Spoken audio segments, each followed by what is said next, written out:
Duquan Hicks. And I got a special guest, man. My man, the pastor. My man from Jersey City. My Yes, sir. man Waymond.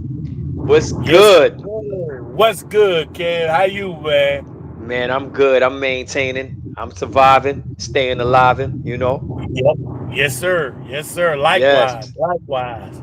Yes, man. So I want to understand. So city, humble beginnings. Explain. Yes. Humble beginnings. Listen, man. Growing up, the youngest of four, my father used to be a foreman at Republic Container.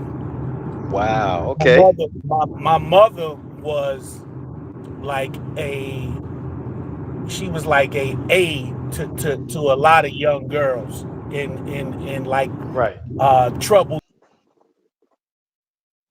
Hmm. Okay. A first generation pastor. So my father Right. gave up. Now we talking in the 70s, late 60s, Hmm. 70s. My father gave up a $500 a week job, Wow. Republic Container, to become a full-time pastor. I think that was only they was only paying like $150 a week. Hmm. Get out of here. So Woo. so so Wow. whatever we didn't have, Hmm. we didn't know we didn't have it. Right. So I was never taught to think that I was better than anybody. I was never raised to look down on anybody. My mom has one biological daughter, but I have Hmm. several bonus sisters because my mom, man, she took on almost everybody in the neighborhood, man. You know what I'm Hmm. saying? So Wow. I learned to share at an early age. I had an aunt. I had an aunt. She had 7 children. That was a single mother. I had another Okay. aunt that was a single mom raising 5 children in Jersey City. In Hmm. Jersey City. So, you know what I mean? Big family, and family was all I knew, and love and sharing was how I grew up. You know, you share with one another. When I went to my aunt's house to spend the night with my cousin, we slept on the pull-out couch. Right. That was no deal. A bed was a bed. You know what I mean? In that time, a Hmm. bed was a bed. Whether it was a 2 bedroom apartment or a 3 bedroom house or whatever it was a house. And so that's what you took it as. You know what I mean? You didn't Hmm. you didn't see it. So if I was poor, I didn't know it. If I was rich, I didn't know it. So Hmm. you know what I mean. So that's all I know. Is that's all I know is humility, man. That's all I know. That's what I'm talking about. Shout out to my man Malik Sherrod, and shout out to I can't see your name, something clan. I can't say it, but Tahir, I think it's Tahir Tahir. clan, yeah, from India. Yeah, Yo, yeah, shout out. That's what's up. Yo, yeah. man. So tell me your journey to becoming a bishop, man. How did that happen, bro? Because when we Man, first met, we was hip hop. What happened? You know what I'm so saying? man, church has always been a part of my life. And church Right. church has always been a part of my foundation. Like I say, my dad was the first generation preacher. I'm second generation preacher. So the foundation of church, it's always been a part of my life. Church, Sunday school, the youth choir, vacation Bible school. My dad would always reiterate to his members, Mm. if your kids can listen to it and get into heaven, then my kids should be able to listen to it and get into heaven. If your kids can do it and get into heaven, then my kids should be able to do it and get into heaven. So my dad, while we had the discipline surrounded around church, my parents didn't they didn't restrict us to just church. but we Hmm. had balance to life because when my parents first met, neither one were really saved, and church wasn't really a big part of their lives, but it was a part of their lives. But once you become a pastor, that changes. And so then, um, my dad was in what they call the AME church. So Okay. uh, you get appointments. You get appointments, which means you get transferred to a different church. Sometimes based on your performance. Hmm. Sometimes if you're a good pastor, they'll send you to a small church so you can build it up, and then sometimes they'll promote you after that. But same type of thing. So I did a lot of moving, and then my parents separated for the first time in the fall of 1980. Hmm. So my mother and my sister and we moved back here to Concord to my mom's hometown. Right. In the summer of 81, I went back to live with my dad and my two older brothers. So, man, every type of scenario that you could think of, I've lived with my parents married. I lived with my parents as Hmm. each being a single parent.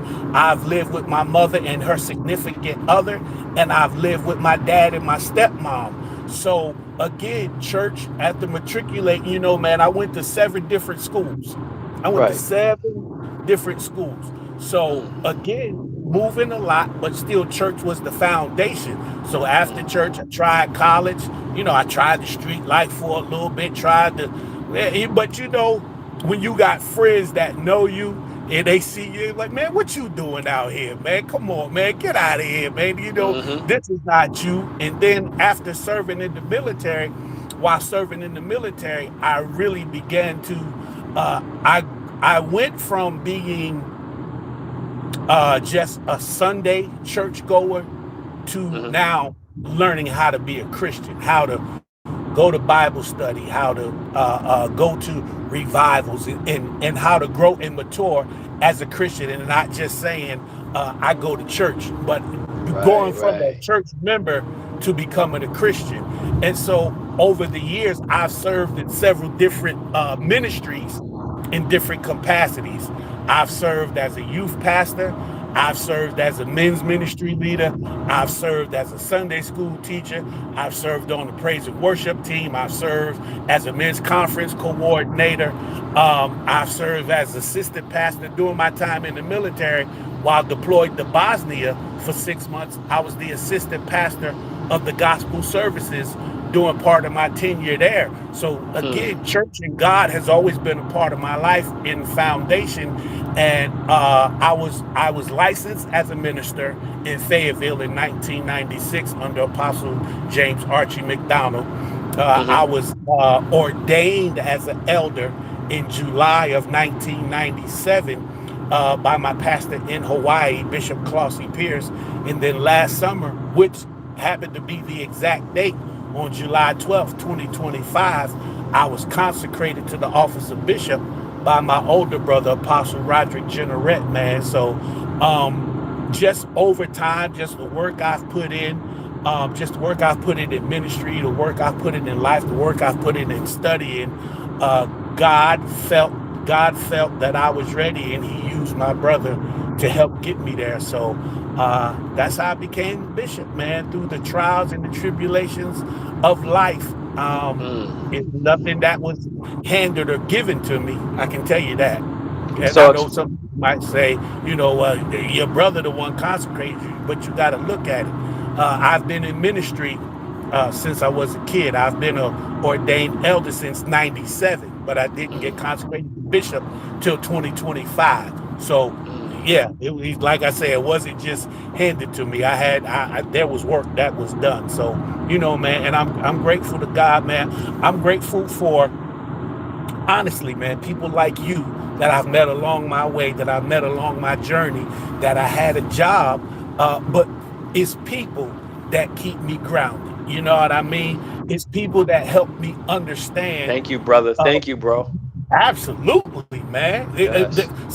Some of those days at CMC, which is now Atrium, man, I look forward to my coworkers. That's Hmm. more. more than anything, that's what I miss. I miss the camaraderie, man. I miss being able to converse, because what a lot of people don't really realize, that's what ministry is. Ministry really is dealing with people and dealing with the public. And we really, sometimes we don't get that, man. We think it's standing behind the pulpit and preaching.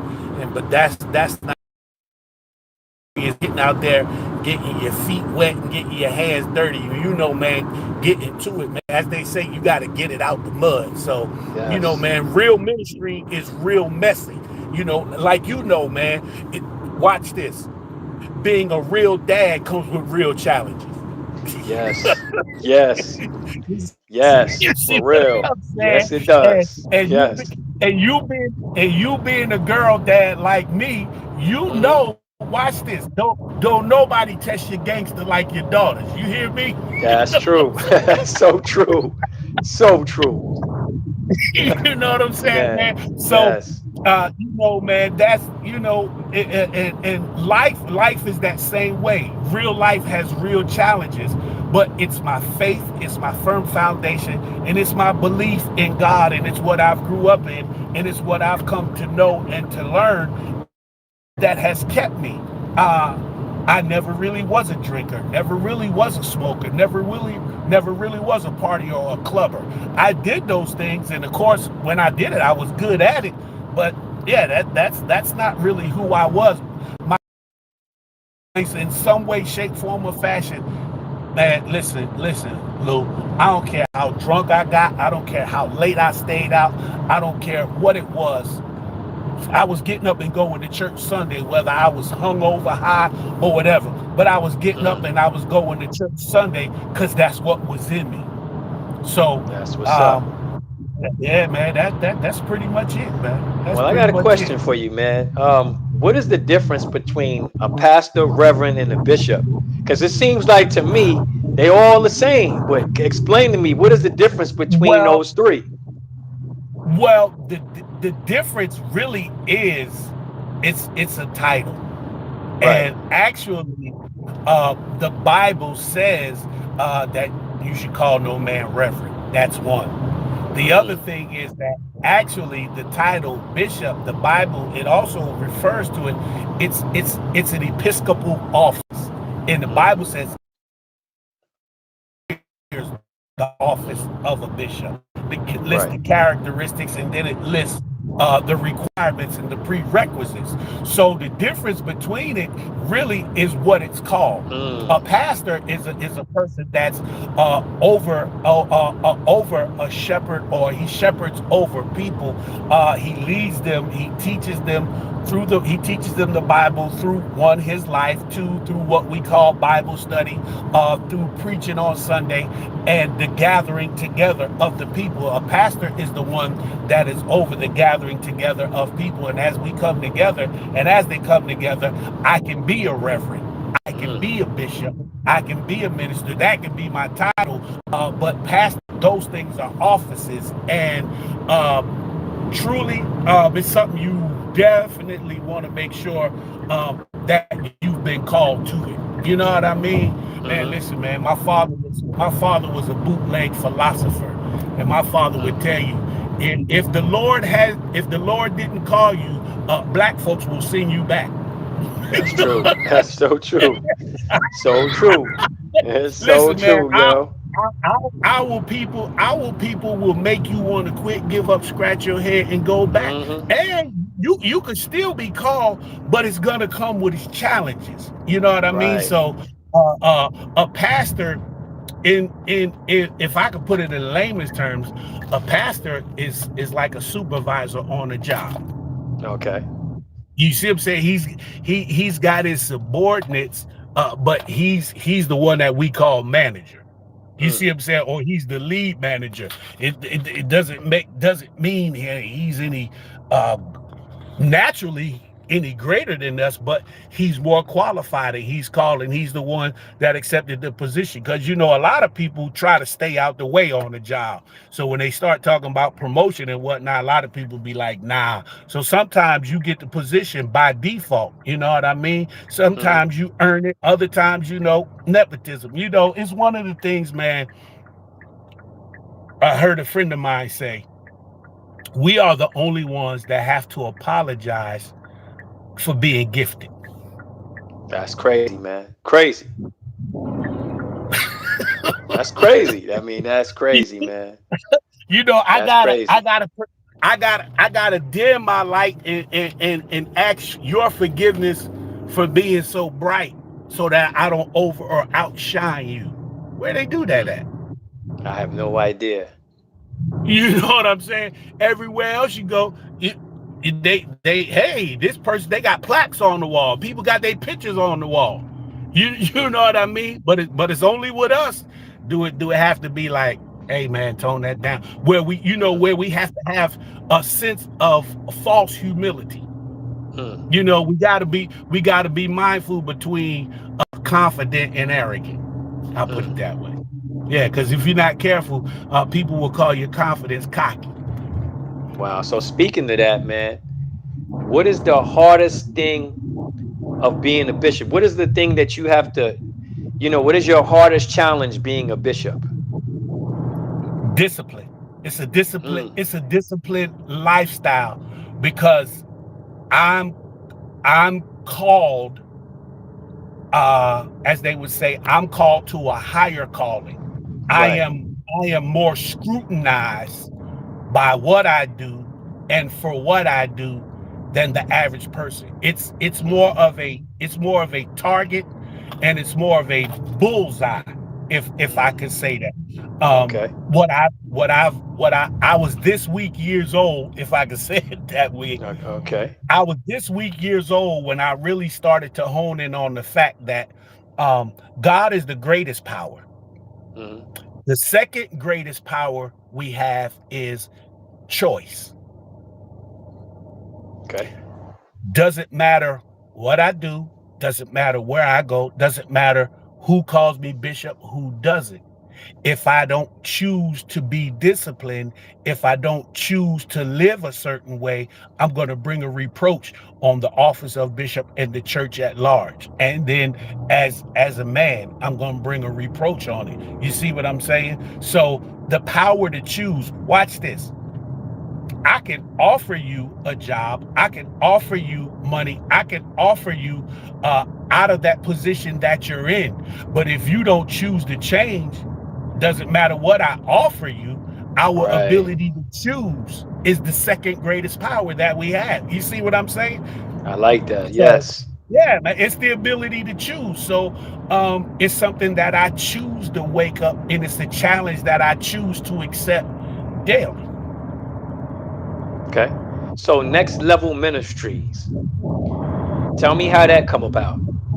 Well, Next Level Ministries, I'm no longer there. I was a member Okay. there. Okay. I'm no longer there. My friend Pastor Charles E. Jacobs Jr. That's his Hmm. church and his ministry with his wife, Tracy Johnson Jacobs. That's their ministry. I was a Okay. member there up until last year. Uh, I was hoping to stay, but Hmm. after being consecrated to bishop, I tried to stay, but God said, no, you can't stay. You have a work to do. And so we are currently in the process of retooling and refining. The name of my ministry is going to be No Christ, No Life Ministries. That's based Mm. out of the book of First John chapter 5 verse 12. And that verse says, he that hath the Son hath life, and he Mm. that hath not the Son hath not life. The cliche says life begins at 40. But for Wow. me, life began at 22 when I began to know Christ for myself. Mm. And in 2005, he gave me the name No Christ, No Life, KNOW. So you can put the spin on it, KNOW Christ, KNOW life, NO Christ, NO life. If you choose, you know what I mean. You could you Right. could you could spin it either way. But that's what he gave me, and that's what we're in the process of doing. I had began in 2005, but life took over me, and I wasn't mature enough to know how to continue to fight through life and still lead a ministry. So it disbanded and fell apart. But we're Mm, back on the rise, and like I say, we're putting things back together, and we're getting the social media stuff together so that we can okay. prepare to do our launch later this year. So, your preference, a traditional church or the modern way of the world church? Which one do Uh, you my, like and why? my preference, my Yes. preference is always going. My preference is always going to be traditional church because Hmm. that's my foundation. Right. My foundation is traditional church, but with growth and maturity, I can adapt to the change because listen, a lot of pastors may tell you or may not tell you. Some of them Hmm. have more members online than they have in the building. Wow. Are you And and, serious? and, some of the great preachers, you think that they come from big churches, and they don't. You will go to their church on the average Sunday, they might have 100, 300, 500, maybe 1,000 members. Hmm. There are a lot of men that have been doing it for years, that have been doing it consistently, that we've never heard of, that we'll never know about, but they're putting in the work. You know what I mean? So my Hmm. preference is the traditional church, but just like the times, you know what I mean? What bruh, we ain't no more 8 tracks, bruh. Mm. That's Ain't true. True. ain't no more ain't no more CDs and MP3s, man. It Woo. Digital. everything now is downloads and maps. You know what I'm saying? Right. Everything is not Right. maps, but everything now is downloads in the app. Exactly. Yeah, Wow. everything now is downloads in the app, man. So Mm. what we gonna do? You know what I'm Mm. saying? Phew. So we're gonna switch topics. We're gonna talk about hip hop for a minute because I know Yes, you're a sir. hip hop fan like me. So tell me, any Jersey stories that you have pertaining to hip hop? Um, yes and no. Uh oh. Uh, yes and no. My so I was a kid when we moved away from Jersey City, like 7. Right. So my formative hip hop years came in my teenage years when I Hmm. was living in Delaware and South Jersey. Right. Okay. I know where that's So at. yeah, so that's where I was able to hone the hip hop. But later I was able to learn through my older brothers. I was able to learn that double X posse Mm. not gonna be able to do it. Can Do you it. do Yeah. that? Yes. Jersey City. You know Right. what I'm saying? Wow. Double X Yes. Posse was from Jersey City. Right now, I have some friends from South Jersey, from Salem. I have a friend, Ali Starr. He's part of the Wu family. You know what I Okay. mean? Yeah. I heard of him. Yeah. His partner out of Salem City, the Queen of Salem City, MC Silhouette. You know what I Mm. mean? Hmm. A childhood middle school friend of mine, DJ Chill. He's on Birdhouse. You know what Okay. I mean? Not Birdhouse, but Clubhouse. But he's Okay. got the Birdhouse. Yeah, man. So I have a cousin Reggie. You call him Mm. J Real, Reggie J Real Jenerette. He was in the hip hop. He was the one, like when Tyrese came to town. Tyrese borrowed his keyboard. Stuff like Mm. that. My older brother BJ, he actually went to college here in Concord at Hmm. Barber Scotia. But his Right. friend, rest in peace, Stephen Pyatt, they called him Snake, and his homeboy Gary Armand, they were down with Rakim. So whenever Rakim Get would come out to of here. Charlotte to perform, yeah, yo, they was in the in the crowd. I have a picture of them from the old Charlotte Coliseum when Rakim came. They was all standing, in the picture in the background. Rakim was bent over in front of them, and they was all, Wow. how we was with the b-boy. But yeah, man. So, um, but yeah, the hip hop scene in Delaware in the late '80s, man, it started to jump off. There was a guy, Doc D, it cut Mhm. Wiz. Doc D had a song called "This Is How It Should Be Done." Then there was another kid. Oh yeah, I remember that. This, yeah, there was This is another how it kid should be called, done. Yeah. yeah. There was another kid called Disco Beef. Disco Beef had his I'm from the projects. There was another dude, MC Isaiah. Isaiah had the song Riverside Bucket 26. You know what I'm Mm. saying? So, Mhm. and then there was another dude named Disco Dave. But the guy that was kind of promoting heavy then was he was a preacher at the time, Reverend Dennis Flowers. Den. They Mm. called him the Godfather. You know what I'm saying? So Mhm. he, man, he was instrumental in the Delaware hip hop scene at that time. Of course, there were others. There was the local artists from Philly. Mhm. Jewel T, Dollar Bill.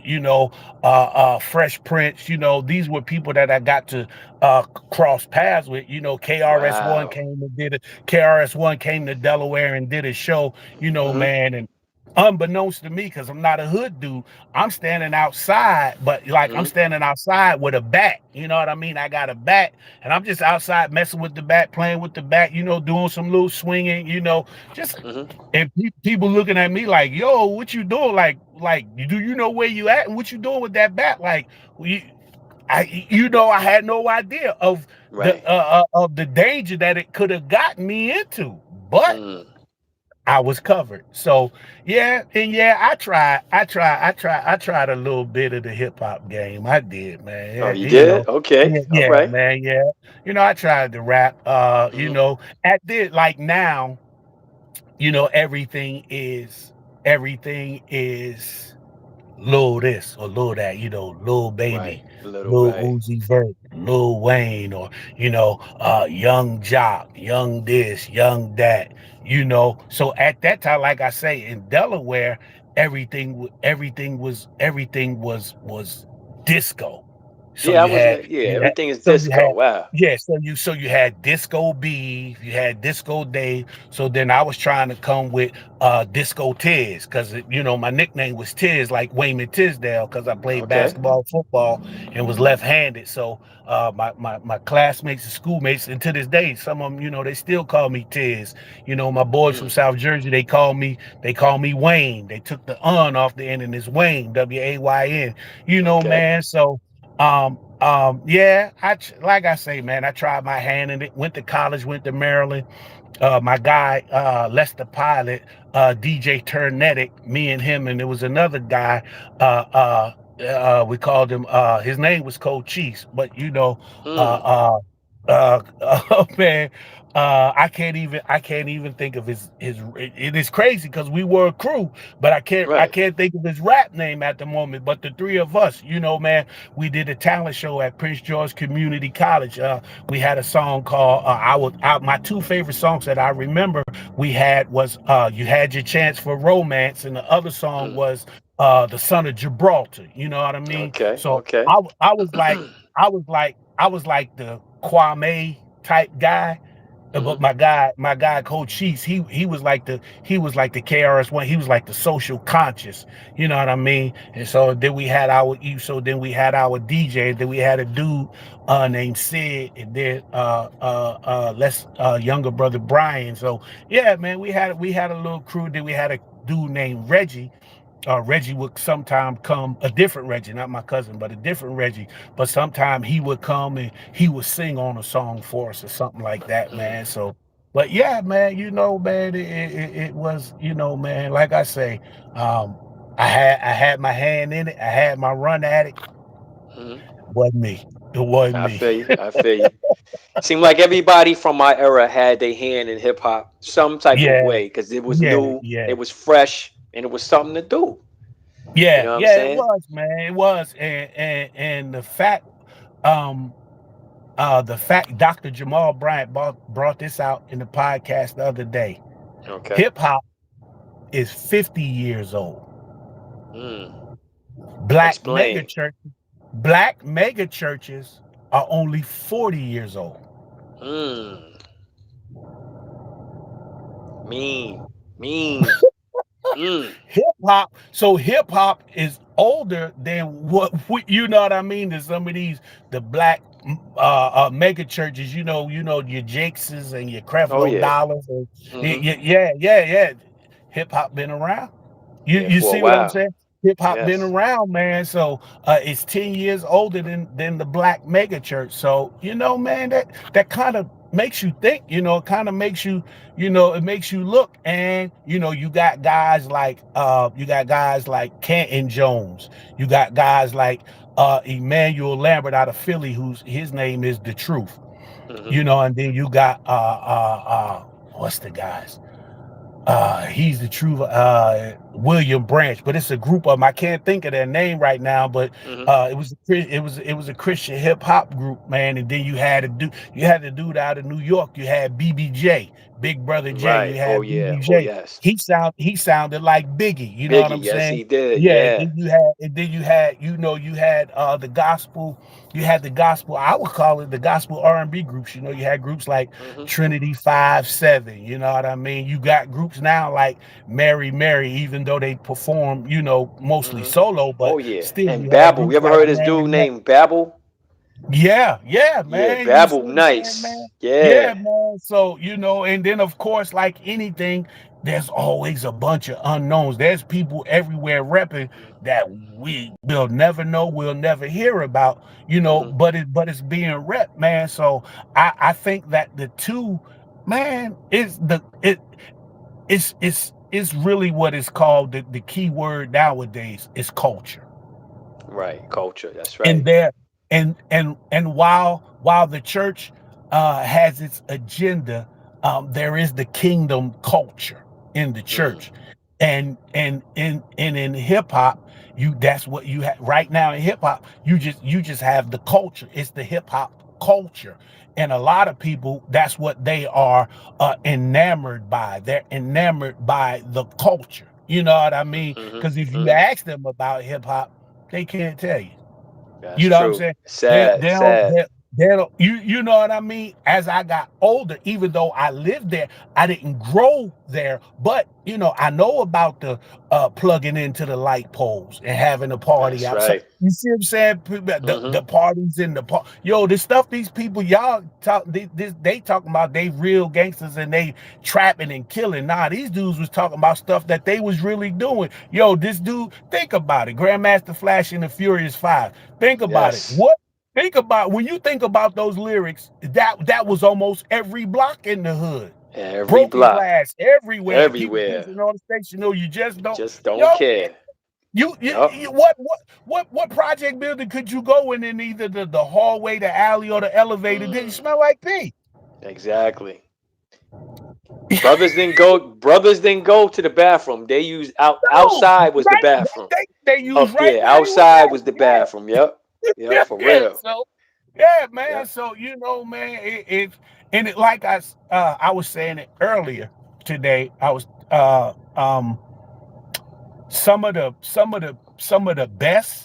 some of the best or baddest MCs Hmm. never got a record deal.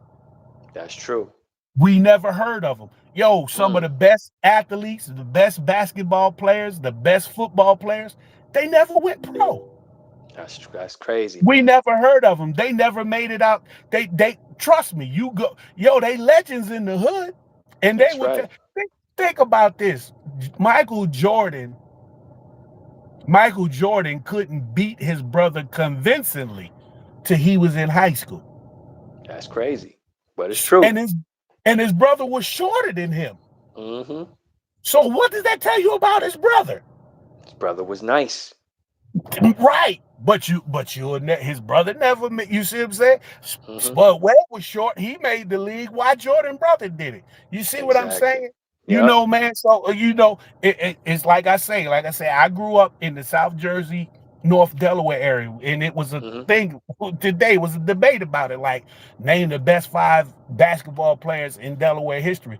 Yo, I was naming some people that they never went to college, never made it to the league. Wow. But yo, around the hood in the park, yo, it was cats that was nice. Mm.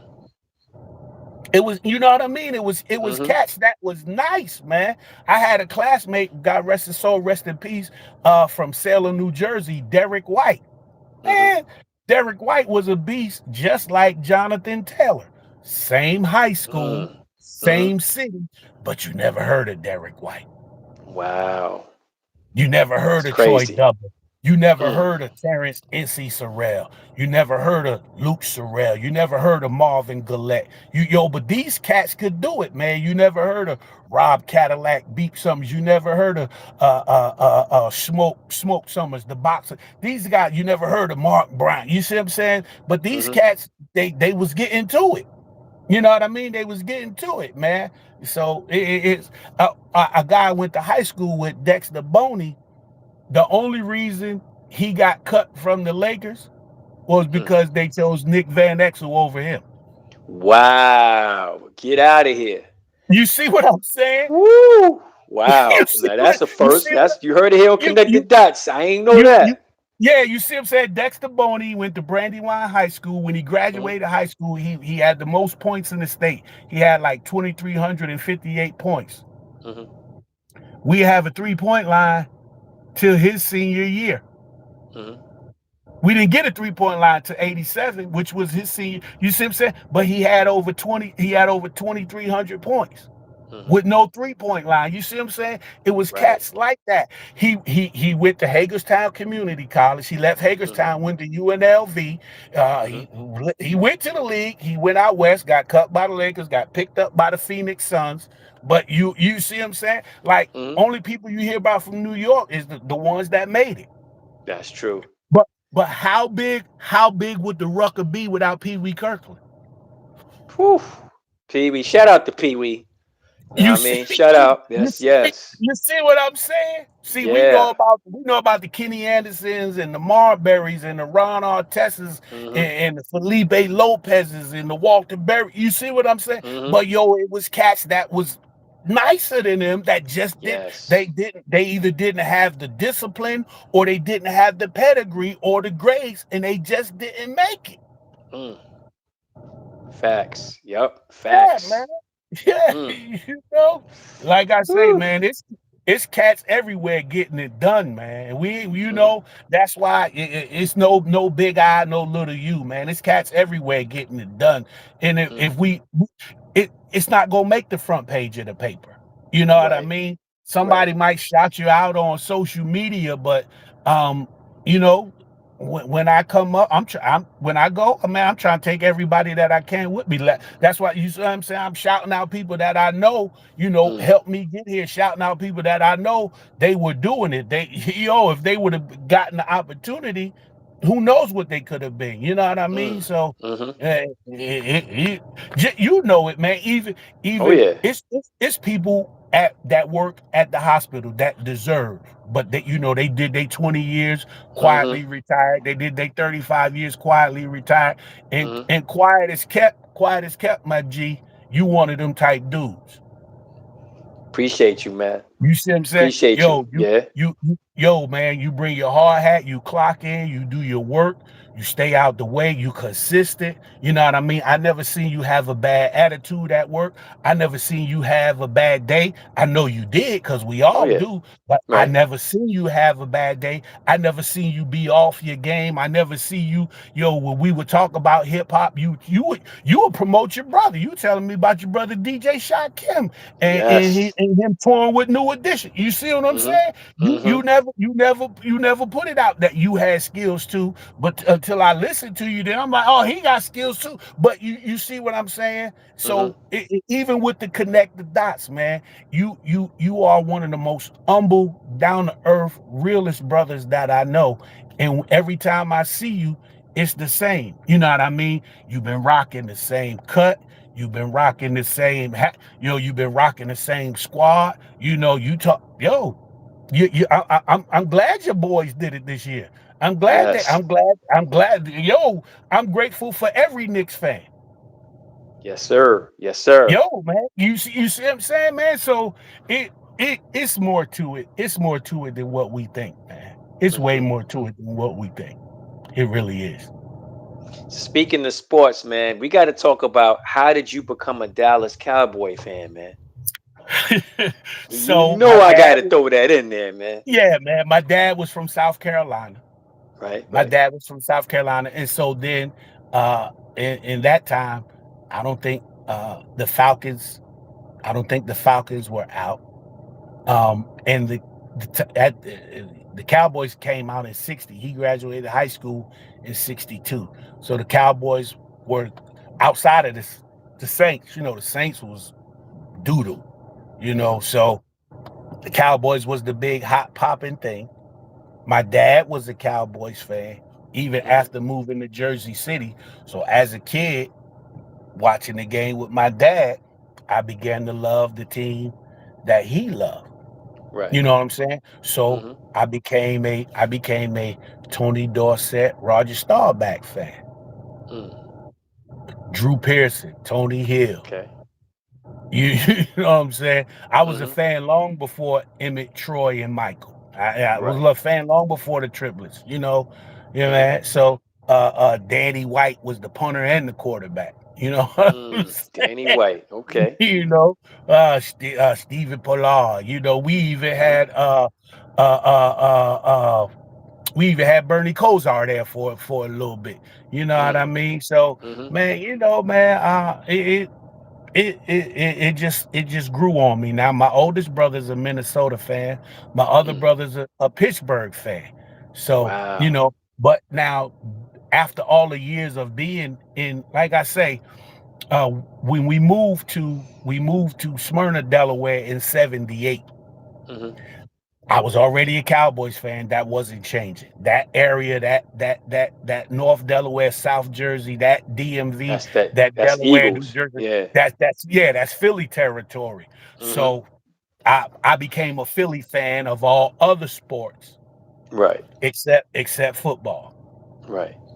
I But feel my you. dad, living there all those years, toward the end of his life, my dad ended up becoming a Philadelphia Eagles fan. Wow. That's I crazy. just, yeah, I just, you know what I mean, man. I just never changed, man. So, shout out to any sports fan that's a loyal fan. Cause watch Mm. this. Next time your girl start hollering about you ain't loyal, you let her know you don't have the same sports team since you was a kid. So don't talk to me about loyalty. Oh my God. You stupid. Oh Yeah, man. you know what I'm saying? I done had the same barber for 15 years. What you mean I can't be Woo! loyal? I don't want to hear that. Woo! Man, households right now will probably messed up what you just said. Shoot, crazy man, crazy. Yeah, man. Oh Yeah, my man. So, God, you crazy, yo, yeah. you crazy man. Yeah, man. But But like I that's how, said, I got mad respect for you too, man. You always showed love from day one as well. You know what I'm saying? You yeah, always was man. cool, always in the hallway. The pound, the dap. Yeah, You know what I'm saying? You was always cool. You was never off kilter. And that's what I love about you, man. You just was a cool, laid back dude. And I appreciate the yeah. talks too, man, because you always had that Absolutely, man. knowledge. You know what I mean? Yeah, man. Listen, man. Game recognized game, man. Yes, sir. Appreciate you, man. You know what I'm saying? One Yeah. real one to another real one, man. You know what I mean, man? So and that's the way I was raised to be. That's the way even when things in life didn't go the way I wanted them to go, Hmm. that's the way I that's the direction I took myself in. Right. Yo, I'm gonna be me. I'm not going with the trend. I'm not going with what's popular. I'm not, Hmm. I'm me. Now I will adapt and adjust to the times. There's a difference. Right. Right. Adapt and adjust to the times versus adapting and adjusting to a trend. Cause Mm. when we came along, I'm great mess it up again. When we came along, shoes with no name, no label, with all that crazy out the supermarket, we called them Bobos. Yes, we did. Yes, we And we did. didn't we didn't we didn't dare wear them. Hmm. You high waters a style? No, you got clown, Yep. yo. Yes, you did. High waters, you Walk to got school with clown. your pants high and tight and see what happened. You get a clown. Yep. Come to school with no haircut. Come to school with your hair uncombed. With a nappy Mm-hmm. hair. Yo, you getting clown. Clowned. Yep. Yep. That's with the nappy hair. You just get a temper taper, a neck tape. Then they talking about dog, you fresh. Fresh what? Woo! You know what I'm saying? They Right. get it, Right. I did it for my son. He got his prom suits. Yeah, we got the pants tailor made and lifted. He got the capizios with no socks. That Mm. wasn't us, man. No, that wasn't No, us. nah, Nah, that nah, wasn't us. man. Nah. Nah, man. It felt funny. It's Mm-hmm. crazy. Then cats got their ear pierced. You got the left ear pierced, but you didn't get the right ear Right pierced. ear pierced. That's right. Exactly. Now they You got should say both. you got You know what I yeah, mean? you got the left ear pierced. That meant you was manly. If you had Mm-hmm. the right ear pierced, well, we know what that meant, Yeah, we know what that No meant. Right. disrespect to nobody, but Mm-hmm. but here was the thing. Now what you gonna do with the other earring? I don't know. You stupid, yo. Oh my You see what I'm God. saying? You Yeah, see I what feel what I'm you're saying. saying, man? Yeah, I see what you're So saying. so Yeah. it's I mean it would have made sense to either get two in one ear or to get them both, but again, that and we like bald head. If you had a bald head or braids, then you was considered the tough guy. Mm-hmm.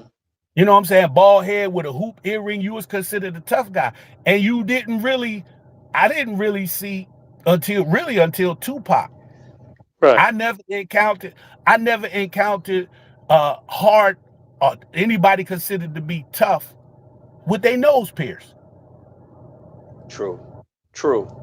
True. Facts. We wasn't you Facts. wasn't yo that was like your nose pierced is like that was for the females. We don't get dude as a dude you ain't get your nose pierced. That was for the females. Mm-hmm. Then you get to high school, you get to the locker room, cats walking around with no shirt on. Then they got their nipples pierced. I'm like, what in the world is this? Yo, That's bro, like what you got going? You know what I'm saying? But that's man, crazy, yo. it's just a sign of the time. That's what I'm saying, man. Mm-hmm. I won't do it, but Right. I you know what I'm saying? I can adapt and adjust to the times Hmm. versus a trend. You see what I'm saying? Getting Right. your ear pierced was the trend, but now with the times is both ears pierced, male and female, And Mm-hmm. so it is what it is, man. It is Wow. what it is. I like that. I like that. That's good analogies. Good Yeah, analogies, man. yeah, man. That's what's Yeah. up. So, man, before we wrap this up, you have any shout outs? Listen, of course, I'm gonna shout you out. Shout out Lou, Ice Water, Duquan Hicks, the guy, Appreciate you, man. man. Man, rest in peace. Shout out to my father, Reverend James E. Jenerette. Without him, I wouldn't be who I am. Shout out to my mom, Willie Carolyn Robinson, everybody's nana. Man, shout out to my wife. Got to shout out my wife, Elder Tara Latrice Hall, Jenerette. I pick at her like that. Okay. Man. Shout out to the AME Church as a whole. Shout out to Mount Pisgah AME Church, Jersey City, for my Mm-hmm. foundation. Man, shout out to my stepmom, Joyce Williams Jenerette. Shout out to my siblings, BJ, Apostle Roderick, aka Mello, my sister Denise, aka Loga. Man, shout out to hip hop. Shout out to my cousin Reggie J. Real Jenerette. Man, he's always been a mainstay in my life. Shout out to my children, biological and non-biological. Man, Mm-hmm. it's 10 of them. Shout out to my 13 grandchildren. Shout out to all of them.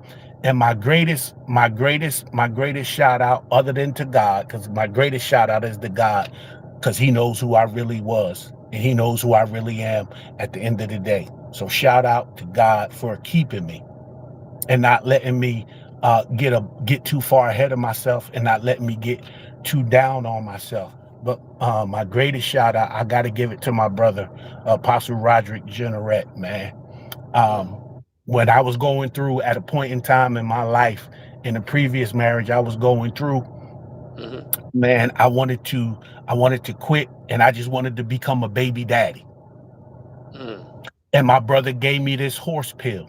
And Right. so to any of you guys that you going through a relationship, it's rough.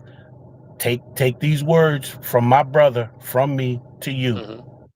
If you never be the husband, if you never be the boyfriend, if you never be the bae, if you never be the boo, you gonna always be them kids' dad. Be dad. Mm.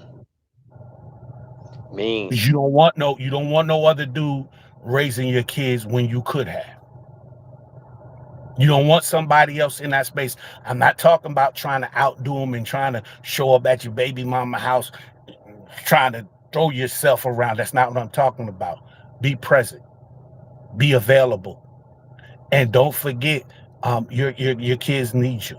Your kids need you, and they're gonna need you. So yeah, that man, that it was a horse pill for me to swallow at that time. Cause Mm-hmm. I was like I was like in my mid 30s. Mm-hmm. So it was rough to swallow, be dad. So to anybody that's a dad, that's the best advice, man. Be dad. Be dad. I like that. That's what's up. So, this is another episode of Connected Dots. I'm your host, Lou Icewater, aka Duquan Hicks, and I'm here with my special guest, Jersey City through Delaware, Yeah. my man, Waymond. Yes, sir, man. Just a Yes, kid from Jersey City, man. that's what I'm talking about. Peace and blessings, man. Thanks for coming on the show, man. I appreciate you, man. Likewise, man. Thank you for having me, and I'm glad we ain't had no technical issues this time. I know. All systems go. All right, brother. Yes, Be safe sir. on that All right, road, man. man. Likewise, man. Be good. All right. Much love. One. Peace.